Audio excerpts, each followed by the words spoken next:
വലിയൊരു music show അവതരിപ്പിക്കുന്ന നമ്മുടെ കഥാനായകനായ രോഹിത്തിനെ കാണിച്ചുകൊണ്ടാണ് ഈ ചിത്രം ഇവിടെ ആരംഭിക്കുന്നത്. എന്നാൽ ഉറക്കത്തിൽ നിന്ന് എഴുന്നേൽക്കുമ്പോഴായിരിക്കും രോഹിത്തിന് അതൊരു സ്വപ്നം മാത്രമായിരുന്നു എന്ന് മനസ്സിലാവുന്നത്. രോഹിത്തിന് സ്വന്തമെന്ന് പറയാൻ അനിയനായ അമിത് മാത്രമാണ് ഉള്ളത്. രോഹിത്തും അമിത്തും അവരുടെ അകന്ന ബന്ധത്തിലുള്ള ആന്റിയുടെയും അങ്കിളിന്റെയും കൂടെയാണ് താമസിക്കുന്നത്. താമസത്തിന്റെയും ഭക്ഷണത്തിന്റെയും വാടക രോഹിത് ആന്റിയെ ഏൽപ്പിക്കാറുമുണ്ട്. ആ ദിവസം രോഹിത് അമിത്തിനെ സ്കൂളിൽ ആക്കാൻ പോകുന്ന വഴിയിൽ വെച്ച് ഒരു സുന്ദരിയായ പെൺകുട്ടിയെ കാണുന്നു. ഒറ്റനോട്ടത്തിൽ തന്നെ രോഹിത്തിന് ആ പെൺകുട്ടിയെ വളരെയധികം ഇഷ്ടമാകുന്നു. വലിയൊരു കാർ ഡീലറായ ശക്തി മാലിക് എന്ന ബിസിനസ്സുകാരന്റെ കമ്പനിയിൽ ഒരു സെയിൽസ്മാനായിട്ടാണ് രോഹിത് വർക്ക് ചെയ്യുന്നത്. ശക്തി മാലിക്കിന്റെ ഉറ്റ ചങ്ങാതിയാണ് മറ്റൊരു ബിസിനസ്സുകാരൻ കൂടിയായ സക്സേന. ഇയാളുടെ മകളുടെ ബർത്ത്ഡേക്ക് സർപ്രൈസ് ആയിട്ട് സമ്മാനിക്കുവാൻ പറ്റിയ ഒരു കാർ സെലക്ട് ചെയ്യാൻ രോഹിത്തിന്റെ മുതലാളി രോഹിത്തിനോട് പറയുകയാണ്. രോഹിത് നല്ലൊരു കാർ നോക്കി സെലക്ട് ചെയ്തു കൊടുക്കുന്നു.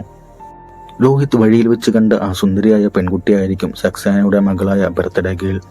ബർത്ത്ഡേക്കുള്ള സർപ്രൈസ് ഗിഫ്റ്റായ ആ കാർ കൊടുക്കുവാൻ പോകുമ്പോൾ രോഹിത് പിന്നെയും ആ പെൺകുട്ടിയെ കാണുകയാണ്. രോഹിത് ആ പെൺകുട്ടിക്ക് കാറിന്റെ താക്കോൽ കൊടുക്കുകയും പേര് എന്താണ് എന്ന് ചോദിക്കുകയും ചെയ്യുന്നു. എൻ്റെ പേര് സോണിയ എന്ന് ആ പെൺകുട്ടി പറയുന്നു. രോഹിത് സോണിയയോട് ബർത്ത്ഡേ വിഷ് പറഞ്ഞിട്ട് അവിടെ നിന്ന് പോകുന്നു. രോഹിത് തൻ്റെ പാഷനായ മ്യൂസിക് പ്രാക്ടീസ് ചെയ്യുന്നത് തൻ്റെ കൂട്ടുകാരനായ ടോണിയുടെ വീട്ടിലായിരിക്കും. ടോണിയുടെ വീടിനടുത്തുള്ള ഒരു വലിയൊരു റെസ്റ്റോറൻറ്റിലായിരിക്കും സോണിയയുടെ ബർത്ത്ഡേ പാർട്ടി നടക്കുന്നത്. സോണിയയുടെ ബെസ്റ്റ് ഫ്രണ്ടായ അതുലായിരിക്കും ആ പാർട്ടി അറേഞ്ച് ചെയ്തിരിക്കുന്നത്. ടോണി ആ പാർട്ടിക്കിടയിൽ ആരും കാണാതെ കറണ്ട് കട്ടാക്കുന്നു. കറണ്ട് കട്ടായിപ്പോയ വിഷമത്തിലിരിക്കുമ്പോൾ രോഹിത് അവരെ പാട്ടുപാടി സന്തോഷിപ്പിക്കുകയാണ്. രോഹിത്തിന്റെ പാട്ട് സോണിയക്കും മറ്റുള്ളവർക്കും വളരെയധികം ഇഷ്ടമാകുന്നു. അങ്ങനെ രോഹിത്തിനെയും സോണിയയുടെ ബർത്ത്ഡേ പാർട്ടിയിലോട്ട് ക്ഷണിക്കുന്നു. അങ്ങനെ അവിടെ വെച്ച് അവർ രണ്ടുപേരും പരസ്പരം അറിയാതെ തന്നെ അടുക്കുന്നു. മറ്റൊരു ദിവസം ശക്തിമാലിക് എന്ന ബിസിനസ്സുകാരനെ കാണാൻ വേണ്ടി 2 പോലീസുകാരെത്തുകയാണ്. വലിയൊരു കള്ളക്കടത്തുകാരനായിരിക്കും ശക്തിമാലിക്. അതിനൊരു മറ മാത്രമായിരിക്കും കാർ ഷോറൂം. ശക്തിമാലിക്കിന്റെ വിശ്വസ്തരായ ആ 2 പോലീസുകാർ ഡിപ്പാർട്ട്മെന്റ് രഹസ്യങ്ങളെല്ലാം ശക്തിമാലിക്കിനെ അറിയിക്കുന്നു. ഇതേ സമയം രോഹിത്തിന്റെ വീട്ടിൽ രോഹിത്തിന്റെ ആന്റി ഭക്ഷണത്തിന്റെയും താമസത്തിന്റെയും വാടക കൊടുക്കാത്തതിനെ തുടർന്ന് രോഹിത്തിനെ ഒരുപാട് ചീത്ത പറയുന്നു. അത് രോഹിത്തിന്റെ അനിയനായ അമിത് കേൾക്കുകയും അമിത്തിന്റെ സമ്പാദ്യ കൊടുക്കുക കൊണ്ടുവന്ന് ആന്റിക്ക് കൊടുക്കുകയും ചെയ്യും. ഇതിൽ നിന്ന് ആവശ്യമുള്ള പൈസ എടുത്തോളൂ, ഇനി എൻ്റെ ചേട്ടനെ കുറ്റം പറയരുത് എന്ന് പറഞ്ഞ് അമിത് അവിടെ നിന്ന് ഓടിപ്പോകുന്നു. അപ്പോഴത്തെ വിഷമത്തിൽ അങ്ങനെ പറഞ്ഞുപോയ ആന്റി അതേക്കുറിച്ച് ഓർത്ത് ഒരുപാട് വിഷമിക്കുന്നു. പിണങ്ങിയിരിക്കുന്ന അമിത്തിനെ അന്വേഷിച്ച് രോഹിത് വരികയും അമിത്തിനോട് സംസാരിക്കുകയും ചെയ്യുന്നു. അവരുടെ പ്രാരാബ്ദം കൊണ്ടാണ് അവർ അങ്ങനെ പറഞ്ഞത്. അച്ഛനും അമ്മയും ഇല്ലാത്ത നമുക്ക് ആന്റിയും അങ്കിളും മാത്രമല്ലേ ഉള്ളൂ. അച്ഛനും അമ്മയും ഇല്ലാത്തത് എനിക്ക് വിഷമമൊന്നുമില്ല, കാരണം ഞാൻ ഒറ്റക്കല്ലല്ലോ, നിന്നെ എനിക്ക് തന്നിട്ടല്ലേ അവർ പോയത് എന്ന് രോഹിത് അമിത്തിനോട് പറയുന്നു. ഇതേ സമയം അതുൽ കപ്പലിൽ ഒരു ഐലൻഡിലോട്ട് ക്രിസ്മസ് ട്രിപ്പ് പ്ലാൻ ചെയ്യുന്നുണ്ടാകും. സോണിയയെ വിളിക്കുമ്പോൾ ഞാനില്ല, നിങ്ങൾ പോയിക്കോളൂ എന്ന് പറഞ്ഞ് സോണിയ ഒഴിവാകും. രോഹിത്തിനെ കൂടി വിളിക്കാം എന്ന് അതുൽ പറയുമ്പോൾ കപ്പൽ യാത്രക്ക് സോണിയ സമ്മതിക്കുകയാണ്. പിറ്റേന്ന് എല്ലാവരും കപ്പലിൽ എത്തിയിട്ടുണ്ടെങ്കിലും രോഹിത് മാത്രം വന്നിട്ടുണ്ടാവില്ല. അവർ ക്യാപ്റ്റനോട് കുറച്ചു നേരം വെയിറ്റ് ചെയ്യാമോ എന്ന് ചോദിക്കുമെങ്കിലും ക്യാപ്റ്റൻ സമ്മതിക്കുന്നില്ല. രോഹിത് ഇല്ലാത്തതിനെ തുടർന്ന് സോണിയ വിഷമിച്ചിരിക്കുമ്പോഴാണ് രോഹിത്തിന്റെ പാട്ട് കേൾക്കുന്നത്. എന്താണ് ലേറ്റായത് എന്ന് സോണിയ രോഹിത്തിനോട് ചോദിക്കുമ്പോൾ ഞാൻ ലേറ്റായില്ല, നേരത്തെയാണ് വന്നത്, ഞാൻ ഇന്നലെ തന്നെ ഇതിൽ വന്ന് കയറിയിരുന്നു എന്ന് രോഹിത് സോണിയയോട് പറയുന്നു. ഇതേ സമയം രോഹിത്തിന്റെ പാട്ടും ഡാൻസും എല്ലാം കണ്ട് ഒരുപാട് പെൺകുട്ടികൾ രോഹിത്തിന്റെ പുറകെ കൂടുന്നു. ഇതെല്ലാം കണ്ട് സോണിയക്ക് വളരെയധികം ദേഷ്യം കയറുകയും ചെയ്യുന്നുണ്ട്. രോഹിത്തിന്റെ ഒപ്പം രോഹിത്തിന്റെ ഫ്രണ്ടായ ടോണിയും വന്നിട്ടുണ്ടാകും. കപ്പലിലെ ക്രിസ്മസ് പാർട്ടിക്ക് പോകാൻ കോട്ട് വേണം, അതില്ലാത്തത് കൊണ്ട് ക്രിസ്മസ് പാർട്ടിക്ക് പോകാൻ പറ്റില്ലല്ലോ എന്നോർത്ത് വിഷമിച്ചിരിക്കുകയായിരിക്കും രോഹിത്. അത് കണ്ട് ടോണി 2 പേരുടെ കോട്ടുകൾ അലക്കാനെന്നും പറഞ്ഞ് അടിച്ചു മാറ്റുകയും അതിട്ട് അവർ ക്രിസ്മസ് സെലിബ്രേഷന് പോവുകയും ചെയ്യുന്നു. എന്നാൽ ടോണി അടിച്ചു മാറ്റ കോട്ടുകൾ ക്രിസ്മസ് സെലിബ്രേഷന് മാജിക് ചെയ്യാമെന്ന 2 മജീഷ്യൻസിൻ്റെ ആയിരിക്കും. ആ മജീഷ്യൻസ് കോട്ടിൽ ഒളിപ്പിച്ചു വെച്ച മാജിക് സീക്രട്ടുകൾ ഓരോന്നായി പുറത്തു വരികയും അതെല്ലാം രോഹിത്താണ് ചെയ്യുന്നത് എന്ന് വിചാരിച്ച് കൈയടിക്കുകയും ചെയ്യും അവിടെയുള്ളവർ. അത് കണ്ട് രോഹിത്തിന് പിന്നെയും ലേഡീസ് ഫാൻസ് കൂടുന്നു. ഇത് കണ്ട് സഹിക്കാൻ പറ്റാതെ സോണിയക്ക് വളരെയധികം ദേഷ്യം കയറുന്നു. സോണിയ വലിയൊരു മദ്യക്കുപ്പിയെടുത്ത് അവിടെ നിന്ന് പിണങ്ങിപ്പോവുകയാണ്. പുറകെ ചെന്ന രോഹിത് കാണുന്നത് ആ കപ്പലിലെ ലൈഫ് ബോട്ടിൽ കയറി നിൽക്കുന്ന സോണിയയാണ്. രോഹിത്തും ഉടൻ തന്നെ ആ ലൈഫ് ബോട്ടിൽ കയറുകയും ഇറങ്ങാൻ ആവശ്യപ്പെട്ട് ഓരോന്ന് പറഞ്ഞ് വഴക്കാവുകയും ചെയ്യുന്നു. ദേഷ്യം കയറിയ രോഹിത്തും സോണിയയുടെ കയ്യിലിരുന്ന മദ്യക്കുപ്പി എടുത്ത് കുടിക്കുകയാണ്. രണ്ടാളും മദ്യലഹരിയിലാവുകയും ഇതേ സമയം ലൈഫ് ബോട്ടിന്റെ കെട്ടഴിഞ്ഞ് കടലിലോട്ട് വീഴുകയും ചെയ്യുന്നു. പിറ്റേന്ന് മദ്യത്തിന്റെ കെട്ടിറങ്ങി എഴുന്നേൽക്കുമ്പോഴാണ് അവർ നടുകടലിൽ പെട്ടുപോയത് അറിയുന്നത്. എന്ത് ചെയ്യണമെന്നറിയാതെ ആ നടുകടലിൽ അവർ എങ്ങോട്ടെന്നില്ലാതെ പോവുകയാണ്. കപ്പലിൽ രോഹിത്തിനെയും സോണിയെയും കാണാത്തതിനെ തുടർന്ന് അതുലും ടോണിയും കൂടി കപ്പലിലെ ക്യാപ്റ്റനോട് കംപ്ലൈന്റ് ചെയ്യുന്നു. ഇതേസമയം ദൂരെ ഒരു ദ്വീപ് കാണുകയും രോഹിത് ലൈഫ് ബോട്ട് അങ്ങോട്ട് തുഴയുകയും ചെയ്യുന്നു. സോണിയ ഇതെല്ലാം വളരെയധികം എൻജോയ് ചെയ്യുകയാണെങ്കിലും രോഹിത് എന്ത് ചെയ്യണമെന്നറിയാതെ വളരെയധികം ടെൻഷനിലാണ്. ആ ദ്വീപിൽ കയറി ആരെങ്കിലും ഉണ്ടോ എന്ന് ഒച്ചയിട്ട് നോക്കുന്ന രോഹിത് പിന്നീട് കാണുന്നത് ആ ലൈഫ് ബോട്ട് ഒഴുകിപ്പോകുന്നതാണ്. ഇതെല്ലാം കണ്ട് ദേഷ്യം കയറിയ രോഹിത് സോണിയയോട് സ്കർട്ട് അഴിക്കാൻ പറയുന്നു. സോണിയ സമ്മതിക്കാത്തതിനെ തുടർന്ന് രോഹിത് തന്നെ സോണിയയുടെ സ്കർട്ട് അഴിക്കുകയും അതൊരു വടിയിൽ കുത്തി നിർത്തുകയും ചെയ്യുന്നു. ഇതൊരു ആൾതാമസമില്ലാത്ത ദ്വീപാണ്. ഇനി ഈ കുടി കണ്ട് ആരെങ്കിലും വന്നാൽ മാത്രമേ നമുക്ക് ഇവിടെ നിന്ന് രക്ഷപ്പെടാൻ സാധിക്കുകയുള്ളൂ എന്ന് രോഹിത് സോണിയയോട് പറയുകയാണ്. ഭക്ഷണം തേടി കാട്ടിലോട്ട് കയറിയ രോഹിത് ഒരു ഹെലികോപ്റ്ററിന്റെ ശബ്ദം കേൾക്കുകയും അതിൽ കയറി രക്ഷപ്പെടാം എന്ന സന്തോഷത്തിൽ കാട്ടിൽ നിന്ന് പുറത്തോട്ടോടി വരികയും ഒച്ചയുണ്ടാക്കി ആ ഹെലികോപ്റ്ററിന് കൈവീശി കാണിക്കുകയും ചെയ്യുന്നു. എന്നാൽ ആ ഹെലികോപ്റ്ററിലുള്ളവർ രോഹിത്തിനെ മൈൻഡ് ചെയ്യാതെ പോവുകയാണ്. രോഹിത് പുറകെ ഓടിച്ചെല്ലുമ്പോഴേക്കും ആ ഹെലികോപ്റ്റർ അവിടെ നിന്ന് പോയിട്ടുണ്ടാകും. അപ്പോഴാണ് രോഹിത് അവിടെ ആ കോഡ് ഇല്ലാത്ത കാര്യം അറിയുന്നത്. രോഹിത്തിന് വളരെയധികം ദേഷ്യം കയറുകയും രോഹിത് പോയി നോക്കുമ്പോൾ സോണിയ ആ കൊടി വെച്ച് വെള്ളത്തിലിട്ട് കളിക്കുകയും ചെയ്യുകയായിരിക്കും. അവിടെ വെച്ച് അവർ ഒന്നും രണ്ടും പറഞ്ഞ് വഴക്കാകുകയും സോണിയ കാല് തട്ടി വെള്ളത്തിലോട്ട് വീഴുകയും ചെയ്യുന്നു. സോണിയ ആ വെള്ളത്തിലിട്ട് കൈകാലിട്ടടിച്ച് രക്ഷപ്പെടുത്താൻ പറയുന്നു. അത് കേട്ട് രോഹിത് നീന്തലറിയില്ലെങ്കിലും സോണിയയെ രക്ഷപ്പെടുത്തുവാൻ വേണ്ടി എടുത്തു ചാടുകയാണ്. എന്നാൽ നീന്തലറിയാത്ത രോഹിത് വെള്ളത്തിൽ മുങ്ങിപ്പോവുകയാണ്. സോണിയക്ക് നല്ലപോലെ നീന്താൻ അറിയാമായിരിക്കും. രോഹിത്തിനെ പറ്റിക്കുവാൻ വേണ്ടിയായിരിക്കും സോണിയ മുങ്ങിപ്പോകുന്നത് പോലെ കാണിച്ചിരുന്നത്. രോഹിത് മുങ്ങുന്നത് കണ്ട് സോണിയ തന്നെ വന്ന് രോഹിത്തിനെ രക്ഷിക്കുകയും രോഹിത്തിനെ കരയിലോട്ട് കയറ്റുകയും ചെയ്യുന്നു. അപ്പോഴേക്കും ഒരുപാട് വെള്ളം കുടിച്ച് രോഹിത്തിന്റെ ബോധം പോയിട്ടുണ്ടാകും. സോണിയ വയറിൽ പ്രസ് ചെയ്ത് വെള്ളം പുറത്തോട്ട് കളയുന്നു. കുറച്ചു നേരത്തിന് ശേഷം രോഹിത്തിന് ബോധം വരികയും സോണിയ വളരെയധികം ദേഷ്യത്തോടെ എന്തിനാണ് നീ എടുത്തു ചാടിയത് നീന്താൻ അറിയാതെ എന്ന് ചോദിക്കുകയും ചെയ്യുന്നു. അപ്പോൾ രോഹിത് പറയും, എനിക്ക് നിന്നെ അത്രയ്ക്ക് ഇഷ്ടമാണ്, എൻ്റെ ജീവനേക്കാൾ ഇഷ്ടമായതുകൊണ്ടാണ് ഞാൻ എൻ്റെ ജീവൻ പോലും നോക്കാതെ നിന്നെ രക്ഷപ്പെടുത്താൻ എടുത്തു ചാടിയത് എന്ന് രോഹിത് സോണിയയോട് പറയുകയും അത് കേട്ട് സോണിയക്ക് വളരെയധികം സന്തോഷമാവുകയും ചെയ്യുന്നു. നിന്റെ വായിൽ നിന്ന് ഇത് കേൾക്കാൻ ഞാൻ ഒരുപാട് കൊതിച്ചിരുന്നു എന്നും സോണിയ പറയുന്നു. അത് കേട്ട് രോഹിത്തിനും വളരെയധികം സന്തോഷമാകുന്നു. അന്ന് രാത്രി സോണിയയും രോഹിത്തും അങ്ങനെ കിടക്കുമ്പോൾ ആകാശത്ത് ഒരുപാട് നക്ഷത്രങ്ങളെ കാണുകയും അതെൻ്റെ അച്ഛനും അമ്മയുമാണ്. നമ്മളെ സ്നേഹമുള്ളവർ മരിച്ചുപോയാൽ നമ്മളെ നോക്കി ആകാശത്ത് അവർ നക്ഷത്രങ്ങളായി മാറും എന്ന് സോണിയക്ക് പറഞ്ഞു കൊടുക്കുകയും ചെയ്യുന്നു. അന്ന് നേരം വെളുക്കുമ്പോഴേക്കും സോണിയയുടെ ഡാഡി ഒരു ബോട്ടിൽ സോണിയയെയും രോഹിത്തിനെയും രക്ഷിക്കാൻ വേണ്ടി വരുന്നുണ്ടാകും. സോണിയ ഓടിച്ചെന്ന് ഡാഡിയെ കെട്ടിപ്പിടിക്കുമ്പോൾ സോണിയയുടെ ഡാഡി ദേഷ്യത്തോടെ രോഹിത്തിനെ നോക്കുന്നുണ്ടാകും. നാട്ടിലെത്തിയ സക്സേന ഉടൻ തന്നെ ചങ്ങാതിയായ മാലിക്കിനെ വിളിച്ച് രോഹിത്തിന്റെ ജോലി കളയിക്കുന്നു. അതെല്ലാം കേട്ടുനിന്ന സോണിയ ഡാഡിയോട് അവർ തമ്മിൽ റിലേഷനിലാണെന്ന കാര്യം തുറന്നു പറയുന്നു. അതോടെ സക്സേന സോണിയയെ ന്യൂസിലൻഡിലുള്ള തന്റെ അനിയന്റെ അടുത്തോട്ട് പറഞ്ഞുവിടാൻ ശ്രമിക്കുന്നു. എന്നാൽ അവരുടെ കാർ ഒരു സെക്കൻഡ് നിർത്തുകയും ആ സെക്കൻഡിൽ തന്നെ രോഹിത് വരികയും ചെയ്യുന്നു. അത് കണ്ട് സക്സേന പറയുന്നു, കണ്ടു, അവനും നമ്മളും തമ്മിൽ ഒരുപാട് വ്യത്യാസമുണ്ട്. അവൻ വെറും സൈക്കിളിൽ ആണ് വരുന്നത്, നമ്മളാണെങ്കിൽ കാറിലാണോ ഇരിക്കുന്നത്. എന്നാൽ ഇത് പറഞ്ഞു തീരും മുമ്പേ സോണിയ കാറിൽ നിന്നിറങ്ങി രോഹിത്തിന്റെ സൈക്കിളിൽ കയറി പോകുന്നു. എന്നാൽ രോഹിത് സോണിയയെ തിരിച്ച് വീട്ടിൽ കൊണ്ടുവന്നാക്കുകയാണ്. അത് കണ്ട് സക്സേന പറയും, നീ നല്ലൊരു ചെറുപ്പക്കാരനാണ്, എനിക്ക് നിന്നെ ഒരുപാട് ഇഷ്ടമായി. നിനക്ക് സ്വന്തം കാലിൽ നിൽക്കാൻ പറ്റുമ്പോൾ ഞാൻ സോണിയയെ നിനക്ക് തന്നെ കെട്ടിച്ചു തരും എന്ന് സക്സേന രോഹിത്തിന് വാക്ക് കൊടുക്കുന്നു. അത് വിശ്വസിച്ച് സോണിയയെ സക്സേനയുടെ കയ്യിൽ ഏൽപ്പിച്ചുകൊണ്ട് രോഹിത് കാശുണ്ടാക്കാൻ വേണ്ടി ഇറങ്ങുകയാണ്. കാശുണ്ടാക്കാനുള്ള ഒരുപാട് വഴികൾ ആലോചിച്ച ശേഷം അവസാനം അവർ ഒരു മ്യൂസിക് ആൽബം പുറത്തിറക്കാൻ വേണ്ടി തീരുമാനിക്കുകയാണ്. അങ്ങനെ രോഹിത് പാടിയ പാട്ടുകളെല്ലാം വെച്ച് ഒരു ആൽബം പുറത്തിറക്കുകയും അത് ഒരുപാട് വലിയ സക്സസ് ആവുകയും ചെയ്യുന്നു. അങ്ങനെ രോഹിത്തിന്റെ ആൽബത്തിന്റെ കാസറ്റുകൾ പെട്ടെന്ന് തന്നെ വിറ്റുപോവുകയും അതുവഴി ഒരുപാട് കാശ് രോഹിത്തിന് കിട്ടുകയും ചെയ്യുന്നു. ഇതെല്ലാം മാലിക് സക്സേനയോട് പറയുന്നുണ്ട്, കണ്ടോ, അവനിപ്പോൾ തന്നെ വളരെയധികം ഫേമസ് ആയി, അവനിക്ക് കാശുണ്ടാക്കാൻ ഇനി ഇതൊക്കെ തന്നെ ധാരാളമാണ്. എന്നാൽ ഇത് കേട്ട് സക്സേന പറയും, എൻ്റെ മകളെ നോക്കുവാൻ അവനിക്ക് ഈ കാശൊന്നും പോരാ എന്ന്. അപ്പോഴേക്കും മാലിക്കിന് ഒരു കോൾ വരും. അത് മാലിക്കിന്റെ വിശ്വസ്തരായ പോലീസുകാരായിരിക്കും. നിങ്ങളുടെ കള്ളക്കടത്തിന്റെ എല്ലാ ഡീറ്റെയിൽസും ഞങ്ങളുടെ മേലുദ്യോഗസ്ഥന് കയ്യിലുണ്ട്, അത് അറിയിക്കാനായിരിക്കും അവർ മാലിക്കിനെ വിളിക്കുന്നത്. ഇതേസമയം രോഹിത് ആ കാസറ്റിൽ നിന്ന് കിട്ടിയ കാശ് കൊണ്ട് രോഹിത്തിന്റെ സ്വപ്നമായ വലിയൊരു മ്യൂസിക് ഷോ നടത്താനുള്ള തയ്യാറെടുപ്പിലായിരിക്കും. അപ്പോഴാണ് അമിത്തിനെ സ്കൂളിൽ നിന്ന് കൊണ്ടുവരാനുള്ള ടൈമായല്ലോ എന്ന് രോഹിത് ഓർക്കുന്നത്. ഉടൻ തന്നെ കൂട്ടുകാരന്റെ കയ്യിൽ നിന്ന് ബൈക്കിന്റെ ചാവി വാങ്ങിച്ച് രോഹിത് അമിത്തിനെ കൊണ്ടുവരാൻ വേണ്ടി പോവുകയാണ്. സ്ഥിരം കാത്തു നിൽക്കുന്ന വഴിയിൽ അമിത്തിനെ കാണാതാകുമ്പോൾ രോഹിത് മറ്റൊരു വഴിയിലൂടെ പോകുന്നു. എന്നാൽ അവിടെ വെച്ച് രോഹിത് മാലിക്കിനെ കാണുന്നു. മാലിക്കിനെതിരെയുള്ള തെളിവുകളെല്ലാം കിട്ടിയതുകൊണ്ട് മാലിക്കിനെ അറസ്റ്റ് ചെയ്യാനായിരിക്കും അവർ വന്നിരിക്കുന്നത്. എന്നാൽ കൂടെ നിൽക്കുന്നത് മാലിക്കിന്റെ ആളുകളാണെന്ന് ആ മേലുദ്യോഗസ്ഥൻ അറിഞ്ഞിട്ടുണ്ടാവുകയില്ല. ഉടൻ തന്നെ അവർ ആ മേലുദ്യോഗസ്ഥനെയും കൊന്നുകളയുന്നു. എന്നാൽ ഇതെല്ലാം രോഹിത് കാണുന്നു. രോഹിത് ഇതെല്ലാം കണ്ടെന്ന് മനസ്സിലാക്കിയ മാലിക് രോഹിത്തിനെയും കൊല്ലാൻ വേണ്ടി ഉത്തരവിടുന്നു.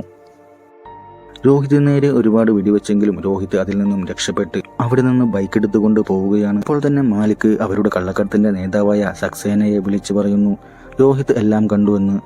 എന്നാൽ രോഹിത്തിനെ കൊന്നേക്കാൻ സക്സേന പറയുന്നു. ഇതേസമയം അവിടെ നിന്ന് രക്ഷപ്പെട്ട രോഹിത്തിന്റെ പുറകെ ആ പോലീസുകാർ പോവുകയാണ്. എന്നാൽ പാതി വഴിയിൽ വെച്ച് രോഹിത്തിന്റെ ബൈക്കിന്റെ ക്ലച്ച് പൊട്ടുകയും രോഹിത്തിന്റെ ബൈക്ക് സ്ലോ ആകുകയും ചെയ്യുന്നു. അപ്പോഴേക്ക് മുന്നോട്ട് കയറി വന്ന പോലീസുകാർ അവരുടെ ജീപ്പ് കൊണ്ട് രോഹിത്തിനെ ഇടിക്കുകയും രോഹിത് തെറിച്ച് പാലം തകർന്ന് പുഴയിലോട്ട് വീഴുകയും ചെയ്യുന്നു. പുഴയിലോട്ട് വീണ രോഹിത് അപ്പോൾ തന്നെ ഒരു പാറയിൽ തലയിടിച്ച് മരിക്കുകയും ചെയ്യുകയാണ്. രോഹിത്തിന്റെ മരണവാർത്തയറിഞ്ഞ് അമിത് സംസാരിക്കാനാവാതെ തളർന്നു വീഴുകയാണ്. രോഹിത്തിന്റെ അവസ്ഥ കണ്ട് ആന്റിക്കും അങ്കിളിനും ഒരുപാട് വിഷമമാകുന്നു. സോണിയയും രോഹിത്തിനെ ഓർത്ത് വളരെയധികം ദുഃഖത്തോടെ കഴിയുകയാണ്. സോണിയ രോഹിത്തിനെ മറക്കാൻ വേണ്ടിയും സോണിയയുടെ വിഷമങ്ങളെല്ലാം മാറാൻ വേണ്ടിയും സോണിയയെ ന്യൂസിലൻഡിലുള്ള അനിയന്റെ അടുത്തോട്ട് അയക്കുകയാണ് സക്സേന. ന്യൂസിലൻഡിൽ എത്തിയെങ്കിലും സോണിയക്ക് രോഹിത്തിനെ മറക്കാൻ പറ്റുന്നുണ്ടാകില്ല. അങ്ങനെ സോണിയയുടെ മൈൻഡെല്ലാം ഓക്കെ ആക്കാൻ വേണ്ടി കസിനായ നിത സോണിയയെ കൊണ്ട് ഒരു പാർട്ടിയിൽ പങ്കെടുക്കാൻ പോകുന്ന വഴി ഒരു സിഗ്നൽ നിർത്തുമ്പോൾ രോഹിത്തിന്റെ അതേ മുഖച്ചായുള്ള മറ്റൊരു ചെറുപ്പക്കാരനെ സോണിയ കാണുകയാണ്. സോണിയക്ക് അത് ഒട്ടും വിശ്വസിക്കാൻ പറ്റുന്നുണ്ടാകില്ല. അപ്പോഴേക്കും സിഗ്നൽ വീണ് ആ ചെറുപ്പക്കാരൻ വണ്ടിയും എടുത്തുകൊണ്ട് പോകും. എപ്പോഴും രോഹിത്തിന്റെ ചിന്തയുമായി നടക്കുന്നത് കൊണ്ട് തനിക്ക് തോന്നിയതാകും എന്ന് വിചാരിച്ച് സോണിയ ആശ്വസിക്കുന്നു. എന്നാൽ പാർട്ടി നടക്കുന്ന ക്ലബിൽ വെച്ച് സോണിയ ആ ചെറുപ്പക്കാരൻ വന്ന അതേ ബൈക്ക് കാണുകയാണ്. സോണിയ അപ്പോൾ തന്നെ ആ ബൈക്കിനടുത്തോട്ട് ചെന്ന് ബൈക്കിലിരിക്കുന്ന ബാഗ് പരിശോധിക്കുകയാണ്. അതിൽ ആ ചെറുപ്പക്കാരന്റെ ഐഡന്റിറ്റി കാർഡ് ഉണ്ടാകും. സോണിയ ഉടൻ തന്നെ ആ പാർട്ടി നടക്കുന്ന അകത്തോട്ട് പോവുകയും ആ ചെറുപ്പക്കാരനെ വളരെ അത്ഭുതത്തോടെ നോക്കി നിൽക്കുകയും ചെയ്യുന്നു. അത് കണ്ട് ആ ചെറുപ്പക്കാരൻ അങ്ങോട്ട് ചെന്ന് പരിചയപ്പെടുന്നു.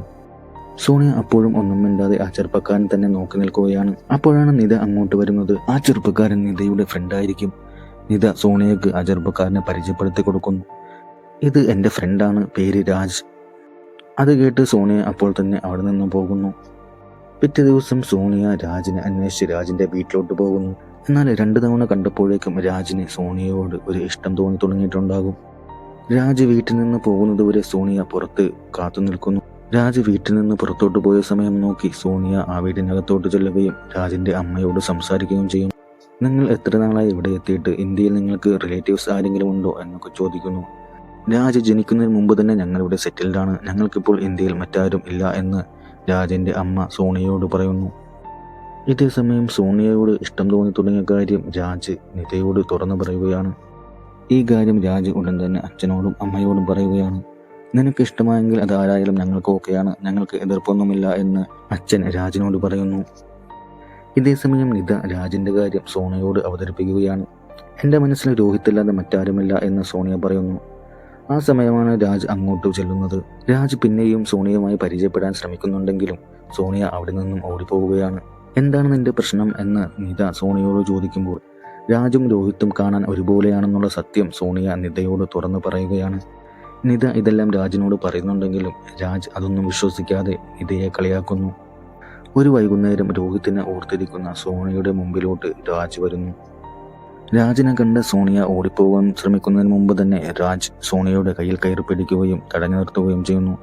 ഇന്ന് എനിക്കറിയണം എന്തിനാണ് എന്നെ കാണുമ്പോൾ ഓടി വിളിക്കുന്നതെന്ന്. അത് കേട്ട് സോണിയ രോഹിത്തിന്റെ ഫോട്ടോസ് എല്ലാം രാജിനെ കാണിക്കുകയാണ്. അത് കണ്ട് രാജിന് വിശ്വാസമാകുന്നു. നീത തന്നെ പറ്റിക്കാൻ പറഞ്ഞതല്ല, അതെല്ലാം സത്യമായിരുന്നു എന്ന്. രോഹിത്തിനെ മറക്കാൻ ശ്രമിക്കുകയാണ്. പക്ഷെ നിന്നെ കാണുമ്പോൾ ഞാൻ പിന്നെയും രോഹിത്തിനെ ഓർത്തു പോകുന്നു. അതുകൊണ്ടാണ് ഞാൻ നിന്നിൽ നിന്ന് ഓടി വിളിച്ചത് എന്ന് പറഞ്ഞ് സോണിയ അവിടെ നിന്ന് കരയുകയാണ്. രാജ് വിഷമത്തോടെ ആ ഫോട്ടോസ് എല്ലാം രാജിന്റെ അച്ഛനെ കാണിക്കുന്നു. അവൾ ഒരിക്കലും ഇനി എന്നെ സ്നേഹിക്കുകയില്ല എന്ന് വിഷമത്തോടെ രാജ് അച്ഛനോട് പറയുന്നു. അതൊന്നും നീ കാര്യമാക്കണ്ട, എൻ്റെ മകൻ ആദ്യമായി ഒരു പെൺകുട്ടിയെ സ്നേഹിച്ചിട്ടുണ്ടെങ്കിൽ ആ പെൺകുട്ടിയെ തന്നെ വിവാഹം ചെയ്യും എന്ന് പറഞ്ഞ് രാജിനെ ആശ്വസിപ്പിക്കുകയാണ്. അത് കേട്ട് രാജിന് വളരെയധികം സമാധാനമാവുകയും സോണിയയുമായുള്ള ഇഷ്ടം കണ്ടിന്യൂ ചെയ്യാൻ തീരുമാനിക്കുകയും ചെയ്യുന്നു. അങ്ങനെ പിറ്റേ ദിവസം സോണിയയെ കാണാൻ പോയ രാജ് അറിയുന്നത് സോണിയ ന്യൂസിലൻഡിൽ നിന്ന് തിരിച്ച് ഇന്ത്യയിലോട്ട് പോകാൻ വേണ്ടി എയർപോർട്ടിലോട്ട് പോയി എന്നാണ്. ഉടൻ തന്നെ രാജും ഇന്ത്യയിലോട്ട് ടിക്കറ്റ് എടുത്ത് ആ ഫ്ലൈറ്റിൽ തന്നെ പോയി കയറുന്നു. ഇന്ത്യയിലെത്തി ഫ്ലൈറ്റ് ഇറങ്ങിയ രാജ് മനസ്സ് തുറന്ന് സോണിയയോട് സംസാരിക്കുകയും സോണിയക്ക് രാജിന് തന്നോടുള്ള സ്നേഹം മനസ്സിലാവുകയും ചെയ്യുന്നു. എന്നാൽ രോഹിത്തിനെ മാത്രം മനസ്സിൽ കൊണ്ടു നടക്കുന്ന സോണിയ അത് റിജക്റ്റ് ചെയ്യുകയും നമുക്ക് നല്ല ഫ്രണ്ട്സായിട്ടിരിക്കാം എന്ന് പറഞ്ഞ് രാജായിട്ട് കൂടുതൽ പരിചയപ്പെടുകയും ചെയ്യുന്നു. ഞാൻ തിരിച്ച് ന്യൂസിലോട്ട് തന്നെ പോവുകയാണ്. അടുത്ത ഫ്ലൈറ്റിന് സമയമാകുന്നതുവരെ ഏതെങ്കിലും ഒരു ഹോട്ടലിൽ റൂം എടുത്ത് ഒന്ന് ഫ്രഷ് ആകണം. അത് പറഞ്ഞുകൊണ്ട് രാജ് സോണിയ അറിയാതെ എടുത്ത കുറച്ച് ഫോട്ടോസുകൾ തിരിച്ചു കൊടുത്തുകൊണ്ട് പുറത്തോട്ടിറങ്ങുന്നു. ആ സമയത്ത് ആരോ രാജിനെ വെടിവെച്ച് കൊല്ലാൻ ശ്രമിക്കുന്നു. അത് മറ്റ് മാലിക്കിന്റെ വിശ്വസ്തരായ പോലീസുകാരനായിരിക്കും. രോഹിത്താണെന്ന് വിചാരിച്ചായിരിക്കും രാജിനെ അയാൾ കൊല്ലാൻ ശ്രമിക്കുന്നത്. ഈ വിവരം അയാൾ ഉടൻ തന്നെ പോലീസ് സ്റ്റേഷനോട്ട് വിളിച്ചു പറയുന്നു. എന്നാൽ സ്റ്റേഷനിലുള്ള മറ്റേ പോലീസുകാരൻ ഇത് വിശ്വസിക്കുന്നില്ല. രോഹിത്തിന്റെ ബോഡി നമ്മൾ കണ്ടതല്ലേ, പിന്നെ എങ്ങനെയാണ് അവൻ ജീവിച്ചു വരുന്നത് എന്ന് ചോദിക്കുന്നു. അവൻ മരിച്ചിട്ടില്ല, അവൻ ജീവനോടുണ്ട്. എൻ്റെ കൺമുന്നിൽ ഞാനിപ്പോൾ കണ്ടതേയുള്ളൂ. കൂടെ സക്സേനയുടെ മകൾ സോണിയയുമുണ്ട്. അതുകൊണ്ട് സോണിയുടെ വീട്ടിലോട്ടുള്ള എല്ലാ ഫോൺ കോളുകളും ടാപ്പ് ചെയ്യണമെന്ന് ആ പോലീസുകാരൻ മറ്റേ പോലീസുകാരനോട് പറയുകയാണ്. സോണിയ ഇതേസമയം വീട്ടിലോട്ട് വിളിച്ച് ഞങ്ങളിവിടെ ഇന്ത്യയിലെത്തിയിട്ടുണ്ടെന്നും എൻ്റെ ഫ്രണ്ട് രാജിന് ഒരു അപകടം പറ്റിയെന്നും അച്ഛനെ വിളിച്ച് പറയുന്നു. നിങ്ങളിവിടെ സുരക്ഷിതമായിട്ട് ഇരിക്കൂ, ഞാൻ ഉടൻ തന്നെ അങ്ങോട്ട് വരാം എന്ന് അച്ഛൻ സോണിയയോട് പറയുന്നു. അവർ സോണിയയുടെ അച്ഛനെ വെയിറ്റ് ചെയ്തിരിക്കുന്ന സമയം ആ പോലീസുകാർ ലൊക്കേഷൻ ട്രേസ് ചെയ്ത് അങ്ങോട്ട് വരുന്നു. എന്നാൽ അവരെ കാണാതെ രാജും സോണിയയും ഒരു ഷോപ്പിനകത്ത് കയറി ഒളിക്കുന്നു. ഞാൻ അവരോട് എന്ത് തെറ്റാണ് ചെയ്തത് എന്ന് രാജ് സോണിയയോട് ചോദിക്കും. എൻ്റെ ഓർമ്മയിൽ ഞാൻ അവരെ ഇതിനു മുമ്പ് കണ്ടതായിട്ട് പോലും ഓർക്കുന്നില്ല. എൻ്റെ ഫാമിലിയോടും ആർക്കും ഒരു ശത്രുതയും കാണില്ല. പിന്നെ എന്തിനാണ് അവർ എന്നെ കൊല്ലാൻ ശ്രമിക്കുന്നത്? അപ്പോഴാണ് രാജ് അവിടെയുള്ള ഒരു മിറർ കാണുന്നത്. അതിൽ തന്റെ പ്രതിബിംബം കാണുകയും ചെയ്യുന്നത്. അതോടെ അവർക്ക് മനസ്സിലാകും അവർ പിന്തുടരുന്നത് രാജിനെയല്ല രോഹിത്തിനെയാണ് എന്ന്.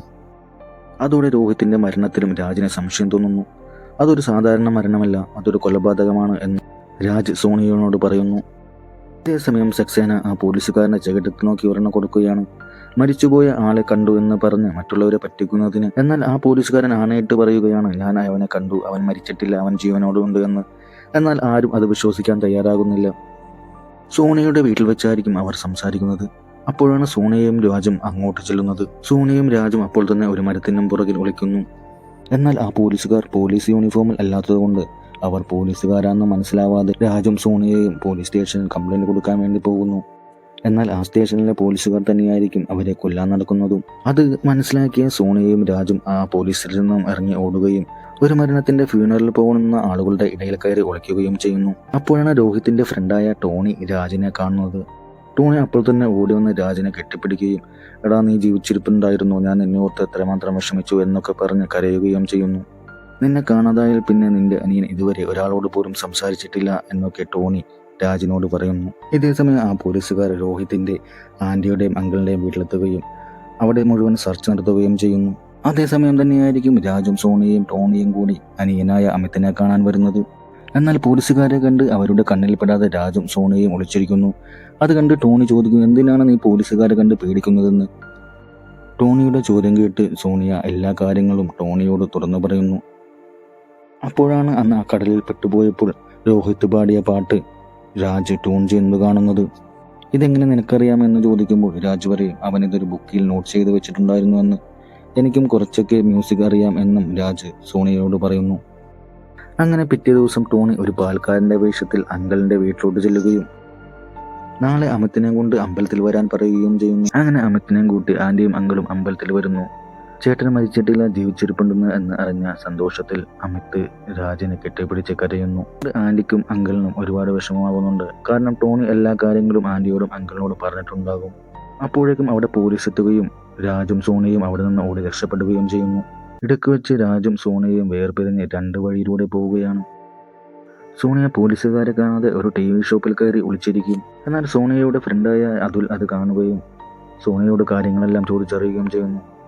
അപ്പോഴേക്കും സോണിയയുടെ ഫോട്ടോസെല്ലാം പോലീസ് അന്വേഷിക്കുന്നതായിട്ട് TV പരസ്യം വന്നിട്ടുണ്ടാകും. അത് തിരിച്ചറിഞ്ഞ ഒരു കുട്ടിയും അമ്മയും ഉടൻ തന്നെ പോലീസിനെ വിളിക്കുകയും പോലീസ് അപ്പോൾ തന്നെ അവിടെ എത്തി വളയുകയും ചെയ്യുന്നു. പോലീസുകാർ ആ സ്ത്രീയോട് സോണിയയെക്കുറിച്ച് ചോദിക്കും. അപ്പോൾ തന്നെ ആ പോലീസുകാരൻ രോഹിത്തിന്റെ ഫോട്ടോ എടുത്തു കാണിക്കും. ആ പെൺകുട്ടിയുടെ കൂടെ കണ്ട ചെറുപ്പക്കാരൻ ഇതല്ലേ എന്ന്. അപ്പോൾ ആ സ്ത്രീ പറയും, ഞാൻ കണ്ടത് ഇയാളെയല്ല, മറ്റൊരു ചെറുപ്പക്കാരനെയാണ് ഞാൻ കണ്ടത്. കാരണം ആ സ്ത്രീ കണ്ടത് അതുലിനെ ആയിരിക്കും, രാജിനെ ആയിരിക്കില്ല. അതോടെ ആ പോലീസുകാരൻ പറയുന്ന പോലെ രോഹിത് ജീവിച്ചിരിപ്പുണ്ട് എന്ന കാര്യം ആരും വിശ്വസിക്കാൻ തയ്യാറാകില്ല. ഇതേസമയം രാജ് അമിത്തിനോട് സംസാരിക്കുകയാണ്. ചേട്ടൻ ഇവിടെ നിന്നാൽ ചേട്ടനെ അന്നത്തെ പോലെ ആ പോലീസുകാർ കൊല്ലാൻ ശ്രമിക്കും. അതുകൊണ്ട് നമുക്ക് ഇവിടെ നിന്ന് പോകാം എന്ന് അമിത് രാജിനോട് പറയും. അത് കേട്ട് രാജ് അമിത്തിനോട് ചോദിക്കും, എന്നെ കൊല്ലാൻ ശ്രമിക്കുന്നത് നീ കണ്ടായിരുന്നോ എന്ന്. അപ്പോൾ അമിത് നടന്ന സംഭവങ്ങളെല്ലാം പറയും. അന്ന് മാലിക്കും പോലീസുകാരും കൂടി രോഹിത്തിനെ കൊല്ലാൻ ശ്രമിക്കുന്നത് അമിത് കണ്ടിട്ടുണ്ടാകും. ഇനി അവരെ കണ്ടാൽ തിരിച്ചറിയാൻ പറ്റുമെന്നും അമിത് രാജിനോട് പറയുന്നു. അങ്ങനെ രോഹിതിനെ കൊന്നവരെ പുറത്തു കൊണ്ടുവരാൻ വേണ്ടി രോഹിത് ഇടക്ക് വെച്ച് നിർത്തിയ ആ മ്യൂസിക് ഷോ കണ്ടിന്യൂ ചെയ്യാൻ രാജ് തീരുമാനിക്കും. ആ വാർത്ത പിറ്റേ ദിവസം പത്രങ്ങളിലെല്ലാം വരും. ആ പത്രവാർത്ത കണ്ട് സക്സേനയ്ക്കും മാലിക്കിനും വിശ്വാസമാകും ആ പോലീസുകാരൻ പറഞ്ഞതുപോലെ രോഹിത് ജീവിച്ചിരിപ്പുണ്ട് എന്ന്. എങ്കിൽ എത്രയും പെട്ടെന്ന് അവനെ കൊന്നുകളയാൻ വേണ്ടി അവർ തീരുമാനിക്കുകയാണ്. എന്നാൽ ഇതേ സമയം രാജ് ആ മ്യൂസിക് ഷോ നടത്താനുള്ള തയ്യാറെടുപ്പിലായിരിക്കും. ഇതിനിടയിൽ രാജിന്റെയും മറ്റുള്ളവരുടെയും വർത്തമാനത്തിൽ നിന്നും അമിത്തിന് അത് തന്റെ ചേട്ടനല്ല എന്ന കാര്യം മനസ്സിലാവുന്നു. നിങ്ങൾ എൻ്റെ ചേട്ടനല്ലല്ലേ എന്ന് അമിത് രാജിനോട് ചോദിക്കുന്നു. അത് കേട്ട് രാജ് അമിത്തിന് വാക്കു കൊടുക്കുന്നു. ഞാൻ നിന്റെ ചേട്ടൻ തന്നെയാണ്, ഞാനെന്നും നിന്റെ കൂടെ തന്നെ ഉണ്ടാകുമെന്ന്. അത് കേട്ട് അമിത്തിന് വളരെയധികം സന്തോഷമാകുന്നു. ഇതേ സമയം രാജ് മ്യൂസിക് ഷോ നടത്തുന്ന ഓഡിറ്റോറിയത്തിലോട്ട് സക്സേന വരികയാണ്. സക്സേനയെ കണ്ട് സോണിയ എല്ലാ കാര്യങ്ങളും തുറന്നു പറയുന്നു. രോഹിത്തിനെ ആരോ കൊന്നതാണ്, അത് കണ്ടുപിടിക്കാൻ വേണ്ടിയാണ് ഞങ്ങൾ ഈ ഷോ നടത്തുന്നത്. എൻ്റെ കൂടെയുള്ളത് രോഹിത്തല്ല, രോഹിത്തിൻ്റെ മുഖസാദൃശ്യം മാത്രമുള്ള രാജ് എന്ന എൻ്റെ ഫ്രണ്ടാണ്.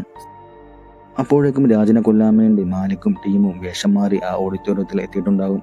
എന്നാൽ വേഷം മാറിയിരിക്കുന്നത് കൊണ്ട് തന്നെ അമിത്തിന് അവരെ മനസ്സിലാക്കാൻ സാധിക്കുകയില്ല. ഇതേ സമയം സക്സേന മാലിക്കിനെ വിളിച്ച് താനറിഞ്ഞ എല്ലാ കാര്യങ്ങളും തുറന്നു പറയുന്നു. അത് രോഹിത്തല്ല, രാജാണ്. ഇപ്പോൾ തന്നെ നിങ്ങൾ ഇവിടെ നിന്ന് പുറത്തോട്ട് പോകണം, അല്ലെങ്കിൽ നമുക്ക് പണിയാകും എന്ന് പറയുന്നു. എന്നാൽ അപ്പോഴേക്കും മ്യൂസിക് ഷോ തുടങ്ങിയിട്ടുണ്ടാകും. രോഹിത്തിന്റെ കൊലയാളികളെ കണ്ടുപിടിക്കുക എന്നതിനപ്പുറം രോഹിത്തിന് പൂർത്തിയാക്കാൻ കഴിയാതെ പോയ രോഹിത്തിന്റെ ഏറ്റവും വലിയ സ്വപ്നമായ ആ മ്യൂസിക് ഷോ കൂടി പൂർത്തിയാക്കുകയാണ് രാജ്. ആ മ്യൂസിക് ഷോ കഴിഞ്ഞ് മാലിക്കും ടീമും പുറത്തോട്ട് പോകാൻ ശ്രമിക്കുമ്പോൾ രാജ് ഒരു മൈക്കെടുത്ത് അവിടെ വന്ന് രോഹിത്തിന്റെ കാര്യം ആ കാണികൾക്കെല്ലാം പറഞ്ഞു കൊടുക്കുകയും ചെയ്യുന്നു. എന്നാൽ മുഴുവനായി പറഞ്ഞ് പൂർത്തിയാക്കുന്നതിന് മുമ്പേ മാലിക് രാജിനെ വെടിവെച്ച് വീഴ്ത്തുകയാണ്. എന്നാൽ ബുള്ളറ്റ് പ്രൂഫ് ഡ്രസ് ഇട്ടിരുന്നത് കൊണ്ട് രാജിനെ വെടിയേൽക്കുകയില്ല. ഈ പ്രശ്നങ്ങളെല്ലാം നടക്കുമ്പോൾ ആരും കാണാതെ മാലിക്കും പോലീസുകാരും കൂടി ചേർന്ന് സോണിയെ തട്ടിക്കൊണ്ടുപോയിട്ടുണ്ടാകും. നീ മറ്റാരും അറിയിക്കാതെ ഉടൻ തന്നെ ഇവിടെ വന്നും, ഇല്ലെങ്കിൽ സോണിയയെ കൊന്നുകളയുമെന്ന് അവർ രാജിനോട് പറയുന്നു. സോണിയയെ കൊല്ലാൻ നോക്കുന്ന അവർക്കിടയിൽ നിന്ന് സ്വന്തം ജീവൻ പോലും പണയം വെച്ച് രാജ് സോണിയയെ രക്ഷിക്കുന്നു. അപ്പോഴാണ് മാലിക് അവിടെ വരുന്നത്. മാലിക് അവിടെ വന്ന് രാജിനെ കൊല്ലാൻ ശ്രമിക്കുന്നു. അത് കണ്ട് സോണിയ ഞെട്ടുന്നു. അങ്കിളായിരുന്നു ഇതിനെല്ലാം പിന്നിൽ എന്ന് സോണിയ മാലിക്കിനോട് ചോദിക്കുന്നു. അപ്പോൾ മാലിക് പറയും, ഞാനല്ല ഇതിനെല്ലാം പിന്നിൽ, എനിക്ക് മുകളിൽ മറ്റൊരാൾ കൂടിയുണ്ട്, അതാരെന്നറിഞ്ഞാൽ നീ ശരിക്കും ഞെട്ടും. അത് പറഞ്ഞു തീരുന്നതിന് മുമ്പേ മാലിക്കിനെ സക്സേന വെടിവെച്ച് കൊല്ലുന്നു. എന്നാൽ സോണിയയും രാജും വിചാരിക്കും സക്സേന തങ്ങളെ രക്ഷിക്കാൻ വേണ്ടിയാണ് അവനെ വെടിവെച്ച് കൊന്നതെന്ന്. എന്നാൽ തൻ്റെ കള്ളികളെല്ലാം പുറത്താവാതിരിക്കാൻ വേണ്ടിയായിരിക്കും സക്സേന മാലിക്കിനെ വെടിവെച്ച് കൊന്നത്. എന്നാൽ മരിച്ചു കിടക്കുന്ന മാലിക്കിനെ അമിത് തിരിച്ചറിയുന്നു. ഇയാളാണ് അന്ന് ചേട്ടനെ കൊല്ലാൻ ശ്രമിച്ചത് എന്ന് അമിത് രാജിനോട് പറയുന്നു. അപ്പോൾ തന്നെ രാജ് മാലിക്കിന്റെ മൊബൈൽ എടുത്ത് പരിശോധിക്കുന്നു. ആ മൊബൈലിൽ നിന്ന് അവരുടെ നേതാവായ സർജിയെ കോൾ ചെയ്യുന്നു. എന്നാൽ ആ കോൾ ചെയ്യുമ്പോൾ സക്സേനയുടെ ഫോൺ റിങ് ചെയ്യുകയാണ്. അതോടെ രാജിന് മനസ്സിലാകും ഇവരുടെയെല്ലാം നേതാവായ സർജി എന്ന ആൾ സോണിയയുടെ അച്ഛനായ സക്സേന തന്നെയാണെന്ന്. വേറെ ഒരു നിവൃത്തിയുമില്ലാതെ സക്സേനക്ക് എല്ലാ കാര്യങ്ങളും മകളായ സോണിയയോട് തുറന്നു പറയേണ്ടി വരും. അങ്ങനെ സക്സേന എല്ലാ കുറ്റങ്ങളും ഏറ്റുപറഞ്ഞ് പോലീസിൽ കീഴടങ്ങുകയാണ്. എല്ലാവരും പോയ ശേഷം സോണിയ രാജിനോട് ചോദിക്കും, നീ എന്തിനാണ് നിന്റെ ജീവൻ പണയം വെച്ച് എന്നെ രക്ഷിക്കാൻ നോക്കിയത്? അപ്പോൾ രാജു പറയും, എനിക്ക് എൻ്റെ ജീവനേക്കാൾ വലുതാണ് നീ, അതുകൊണ്ടാണ് നിന്നെ എൻ്റെ ജീവൻ പണയം വെച്ചും ഞാൻ രക്ഷിക്കാൻ നോക്കിയത്. അത് കേട്ട് സോണിയക്ക് രാജിനോട് പ്രണയം തോന്നുന്നു. അങ്ങനെ അവർ ഒന്നിക്കുന്നത് കാണിച്ചുകൊണ്ട് ഈ ചിത്രം ഇവിടെ തീരുകയാണ്. ഈ സ്റ്റോറി ഇഷ്ടമായെങ്കിൽ ലൈക്ക് ചെയ്യുക, സബ്സ്ക്രൈബ് ചെയ്യുക. അപ്പോൾ അടുത്തൊരു ഫിലിമിൻ്റെ എക്സ്പ്ലനേഷനുമായി കാണുന്നതുവരെ ബൈ. Thanks for watching.